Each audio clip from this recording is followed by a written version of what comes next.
समस्त को आमर यूट्यूब चैनल अनंत 30 को स्वागत। आपण माने आमर चैनल को सब्सक्राइब एवं लाइक करिवे बोली मोर आशा। आज मु गोटे सुंदर कविताटी कहवाकू जाउछि। कवितार ना हेउछि वर्षा मो प्रियतमा गाँ। पहली आषाढ़ बौद्ध दोली रे मौसुमी जेबे लाजे झुली झुली से आसे। तुम गाँ मुंड पहाड़ शिखरे सते प्रियतमा मेघर मेलन बसे। सते प्रियतमा मेघर मेलन बसे। आनमना केभे भिजा माटी गंध मन पड़ी जाए तुम मधुझरा प्रीति।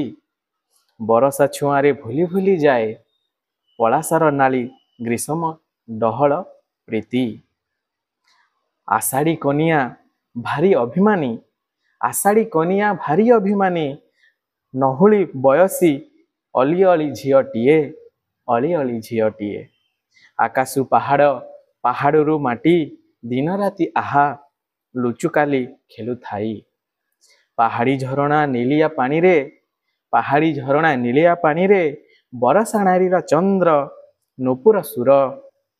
विधुरा प्रियार छाती तले आहा टाणी देउ थाए प्रीतिर नखर गार। प्रीतिर नखर गार। तुम गाँ गोहिरी डेई वर्षा जेबे।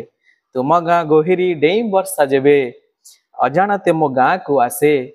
बिलबण गछलता पोखरी रे नाली कहीं तुम देह बास्ना परी महपह बासे। तुम देह बास्ना परी महपह बासे। श्रावण राति रे केबे बरसिले पानी ओदा हुए गोटा पाने तुम गाँ छाती।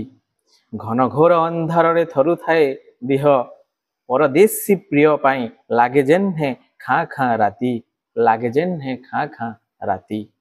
लंफट पुरुष परी वर्षा बीत बेले बेले प्रियतमा भारी दगा दिए। तुम गाँ माया भूली आर गाँ तोटामाल। तुम गाँ माया भूली आर गाँ तोटामाल नोखरा क्षेत्र मिछुटारे भारी वर्षा थाए। भारी वर्षा थाए। वर्षा जेबे फेरी जाए तुम गाँ कपाल रे।